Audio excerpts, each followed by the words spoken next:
No combate contra o pecado, não combatestes até o sangue. Qual o limite da sua entrega? Qual o limite do seu amor e fidelidade a Deus pela graça? Até quanto você consegue suportar sem trair o Senhor, sem desanimar e sem desistir no trajeto? Essa nova série da Gerados pela Graça, Vencendo os Convites do Pecado, nos fará ampliar isto e nos entregar ao Senhor em níveis mais profundos, para que compreendamos que Deus é precioso e que ama o que dá com alegria. A nossa entrega a Ele, a nossa fidelidade, sempre será proporcional à revelação do seu amor por nós. Nessa série, cresceremos na graça e no conhecimento de Deus. Aprenderemos como Deus nos ama e como Ele é muito maior do que qualquer convite do pecado, qualquer prato de lentilha. Vamos estar juntos nesta série maravilhosa, reveladora e cheia da unção de Deus, chamado Vencendo os Convites do Pecado. A paz do Senhor Jesus Cristo, com grande alegria, amados. Nessa linda tarde de terça-feira, feriado nacional, estamos aqui com a nossa Bíblia aberta em 1 Pedro capítulo 4, versículo 1 até o 4, tá bom? 1 Pedro 4, do 1 ao 4, essa é a nossa parte 9 do tema Vencendo os Convites do Pecado. Ora, pois, já que Cristo padeceu por nós na carne, armai-vos também vós com este pensamento, que aquele que padeceu na carne já cessou do pecado, para que no tempo que vos resta na carne não vivais segundo as concupiscências dos homens, mas segundo a vontade de Deus. Porque é bastante que no tempo passado da vida fizéssemos a vontade dos gentios, andando em dissoluções, né? Que é uma vida indecente, desavergonhada, né? Desejo desenfreado, depravação irrestrita. Então ele diz, basta, né? Fizéssemos a vontade dos gentios, andando em dissoluções, concupiscências, borracherias, né? Glutonarias, bebedices e abomináveis idolatrias. Ele diz, e acho estranho não correrdes com eles, no mesmo desenfreamento de dissolução, blasfemando de vocês. Meu Deus. Amados, aqueles que estão do lado de cá, veem como loucura não, abre aspas, aproveitarmos, fecha aspas, os prazeres ilusórios do pecado. Nós que já estivemos do lado de lá e hoje estamos do lado de Cristo, podemos comparar como é imensamente maior e melhor estar mortos para o pecado e vivos para Deus. A questão vital agora é manter e aprofundar a sua comunhão com o Senhor cada vez mais pela graça. E esse é o nosso foco, ser cada vez mais de Deus, estar envolvidos em ajudar as pessoas a conhecerem e amarem ao Senhor. Esta nova vida, amados, já estivemos do lado de lá e hoje estamos aqui com o Senhor e aprendemos a dizer não. Oh, maravilha! Dizer não ao inimigo teimoso que volta vez após vez para tentar nos escravizar novamente. Amados, a sua vida é completamente a Deus. Como peregrino neste mundo, honesto, sincero pela graça, vivendo exclusivamente para o Senhor, né? Orando, se dedicando ao Senhor, crendo que essa vida santa em Cristo, ela é muito mais prazerosa. Sabe, amados, quando um peixinho ele vê uma isca, por trás está escondido um anzol, ele pensa que é o dia de sorte, né? É claro que se essa isca ela fosse sem anzol, seria um alimento bom, claro. Mas o fato de ter um anzol escondido muda todo o quadro. Entende? Você não deve ver o que está na bandeja, mas qual é a mão que está por baixo da bandeja, entendeu? Porque se o salário do pecado é a morte, é muito importante compreender quanto que você vai pagar. Claro que Jesus já pagou, mas precisamos nos arrepender e abandonar pela graça, certo? Senão o pecado continua com as suas garras. Porque o anzol, quando pega o peixinho, não o alimenta. Ela promete, né? Aquela isca lá promete alimento, mas produz morte. Então tem uma aparência de coisa boa. Mas por causa do anzol, ela se torna então morte. O salário do pecado é a morte. Se o peixe conseguir escapar antes de sair do rio, né? No processo que o anzol está sendo puxado, o pescador está puxando o anzol. O peixe conseguir escapar, ele vai estar muito ferido, a boca muito machucada. Mas se o pescador conseguir tirar o peixe para fora da água, aí já era. Então, amados, se nós chegarmos do lado do inferno, aí não tem mais jeito. Aqueles que estão lá não tem mais arrependimento, não tem mais volta, é morte eterna, é a segunda morte. Agora aqui o pecado machuca, o pecado fere. Aquele que peca violenta sua própria alma. Quem ama sua alma, renuncia o pecado. Olha, queridos, nós que já estivemos do lado de lá, escravos do pecado, e hoje estamos do lado do Senhor, podemos dizer que é infinitamente, incomparavelmente melhor viver com o Senhor separado do pecado. Porque tudo aquilo que Deus proibiu na palavra é porque parece ser bom, mas não é. Deus jamais vai proibir nada que é bom. Mas por causa da queda, o diabo, através da tentação, faz parecer a carne que o pecado é bom. Olha o pai da mentira mentindo com sensações e impressões. Quando Deus diz que você não precisa de algo e que aquilo é pecado, que você pode rejeitar, que aquilo não te fará falta nenhuma, que você não precisa daquilo, o diabo coloca a sua isca, né, e o seu anzol e diz: olha, você precisa disso. Ele falou para Eva: você precisa da árvore do conhecimento do bem e do mal. Era tudo que Adão e Eva não precisavam. Irmãos, pense no paraíso e pense agora na vida como se tornou. Tudo que Adão e Eva não precisavam era da árvore do conhecimento do bem e do mal. Eles comessem da árvore da vida, eles seriam o conhecimento que vinha pela comunhão com Deus. Agora, o conhecimento do bem e do mal, pela independência, o homem escolhendo o que é bom e o que é mal, ele fica vulnerável, ele foi feito um pouco menor que os anjos. Então ele acaba ficando escravo do mal, né? Hoje o que nós vemos, meus amados irmãos, é que os valores estão totalmente corrompidos e pervertidos e trocados. A Bíblia diz: ai daquele que o bem chama mal, que chama o amargo de doce, né? Então, quando o inimigo está inspirando uma pessoa, ele o faz pensar que o bom é mal e o mal é bom. Ele fala que a santificação é uma vida chata e sem prazer. Esse negócio de ler a Bíblia, orar, estar com os irmãos, estudando a palavra, isso é chato, monótono, que vida pacata. Na verdade, a paz, o amor e a alegria só estão aumentando. Tua comunhão com Deus está melhorando e Deus encontra cada vez mais espaço e liberdade para te encher de bênção sobre bênção, consolação, livramento e estrutura para perdoar as pessoas, sofrer neste mundo caído, né? Porque a vida do cristão, ela não é só de bênção, mas de perseguições, sofrimentos, lutas, combate com a sua carne, a carne dos outros, com o inimigo, né? Tempos de espera. Então há muitas lágrimas aqui do lado de cá. No lado de lá não haverá lágrimas, o Senhor enxugará todas as lágrimas. Mas aqui é uma vida que é um misto de sofrimento com as consolações de Deus. Agora, o mundo diz: este sofrimento pode ser atenuado pelo pecado. Não sofra com Cristo, venha se divertir conosco. Mas aí o sofrimento será sem consolação.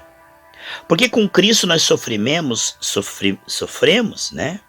Mas é com consolação e com vida eterna. E com o inimigo, a promessa de aliviar o sofrimento pelo pecado é aquela isca no anzol. Tem na ponta uma isca que parece, isso parece bom, mas o anzol escondido por trás trará um sofrimento 10 vezes maior. Por exemplo, quando uma pessoa perdoa, ela sofre, porque ela está renunciando à vingança. O perdão ele é sofrimento porque ele vai contra a nossa carne, que é vingativa, quer fazer justiça como trapo de imundícia com vingança. Então o perdão é você perder o direito da vingança, voluntariamente, e doar, por isso que é perdoar, perder o direito de pagar o mal com mal, olho por olho, né? A pessoa te fez mal, te deve uma, né?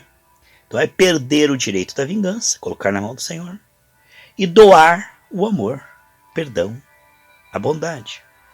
Como diz Romanos 12, 21, vencer o mal com o bem. Então o perdão parece fraqueza, parece perda, parece ficar por baixo, ser humilhado, é um sofrimento, sim. Agora tem uma lei espiritual que diz, 1 Samuel 2,31, honra os que me honram, né? Quando a pessoa perdoa, ela perde, mas ela ganha, porque ela semeou honra. Ela sofreu pelo Evangelho. Ela sofreu com Cristo. E a Bíblia diz que quando nós sofremos com Cristo, devemos nos alegrar, porque grande é o nosso galardão aqui na vida eterna. Então, para todo sofrimento dentro do Evangelho, você pode ver os sofrimentos de Daniel, de Paulo, os sofrimentos que José teve no Egito, alguns foram recompensados aqui, mas outros na eternidade. Então, a vingança é o escape do diabo. Porque se a vingança dá um aparente alívio, quando você xinga a pessoa, ofende, fala mais do que ela te falou e, paga o mal com o mal, então, este aí é a isca com o anzol. Por quê? Você vai se contaminar. A Bíblia diz que a raiz de amargura vai produzir, vai dar vantagem para o diabo, né? O diabo vai ter vantagem na sua vida.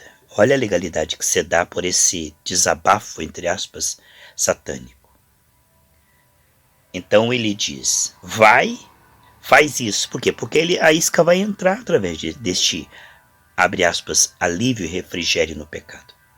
Então parece que esse desabafar da ira, da mágoa, é um alívio. Mas na verdade é uma escravidão. Quando você perdoa, você é livre.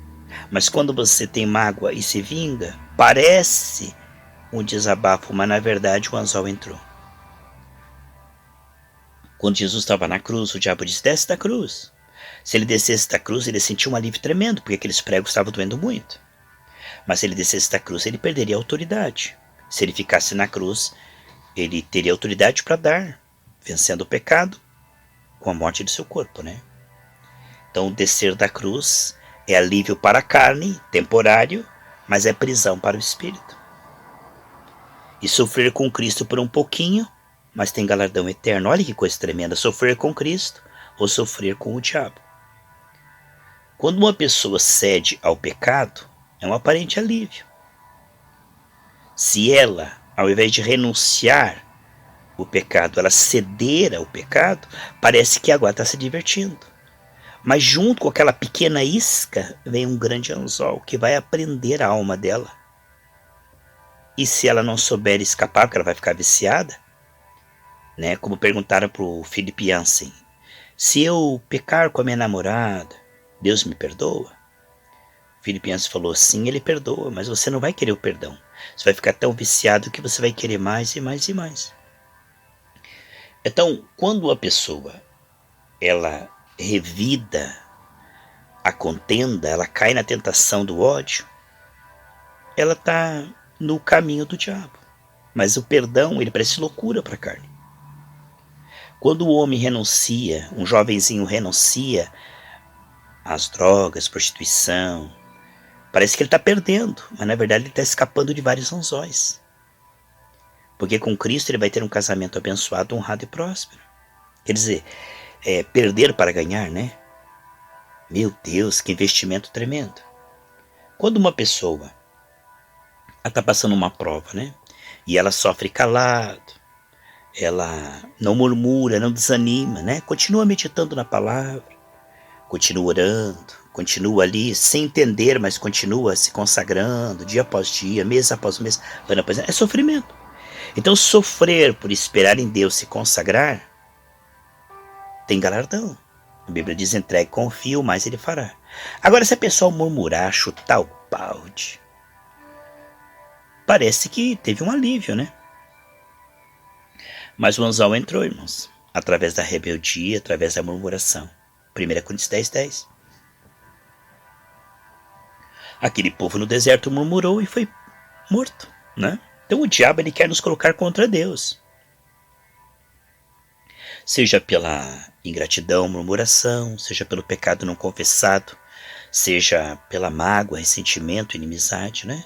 Então ele tem vários anzóis para tentar pegar os incautos. Mas nós conhecemos as Escrituras, nós somos sábios no Senhor para discernir o bem e o mal pela ótica do Senhor. Porque a Bíblia mostra o que é bem, o que é mal, a ótica do Senhor. Mas por causa da queda, Adão e Eva comeram da árvore do conhecimento do bem e do mal, a ótica da carne é outra.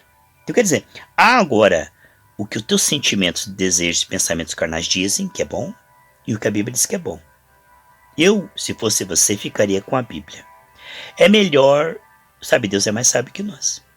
Entre esses desejos pecaminosos, sentimentos e pensamentos pecaminosos, entre o que a tua carne está dizendo que é bom e aquilo que Deus, que escreveu a Bíblia e te ama, diz que é bom, eu ficaria com a Bíblia. Porque Deus é sábio e lúcido, entendeu? E Ele só quer o nosso bem.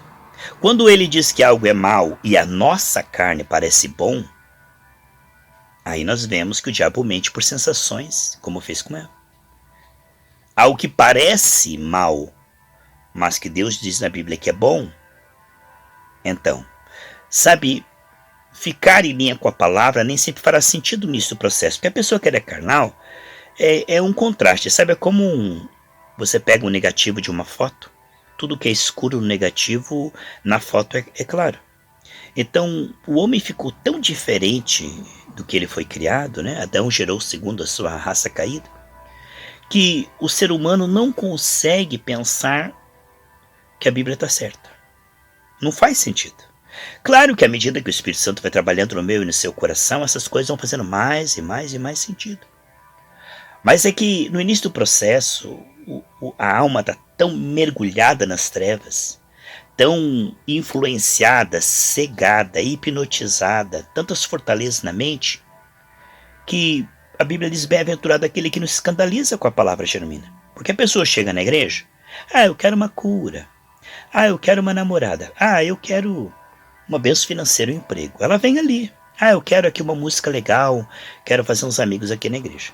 Mas quando a palavra vai expor áreas, né, que o inimigo está ali através da carne, cegando para levar essa pessoa para o inferno, quando Deus quer livrar aquela pessoa daquela infecção espiritual, quer libertá-la, quando a graça quer tirar aquelas trevas, a pessoa está tão apegada, apaixonada pelas trevas, que ela diz: não, vou sair da igreja. Se eu tenho que largar isso, eu vou sair da igreja, porque isso eu não largo. Mas ela não tem que largar. Ela só tem que continuar meditando na palavra. É Deus que vai libertá-la e tirar o gosto do pecado, o amor ao pecado. O homem não consegue largar. Diga uma pessoa que tem um tumor dentro de si, que ela tem que arrancar aquele tumor e jogar fora. Se ela enfiar a mão dentro dela para arrancar o tumor, ela desmaia e morre, sangra até a morte. Então nós não podemos curar a nós mesmos, nós podemos nos entregar. Quem vai nos curar é a graça. Quando nós entendemos que não é o homem que larga, é Deus que tira o amor por aquilo. A libertação do Senhor é tão profunda, começa de dentro para fora. Primeira pessoa, ela está fazendo aquilo, ela gosta. Depois ela recebe o novo Espírito, ela começa a ver aquilo como pecado, mas ela está viciada. E ela começa a confessar.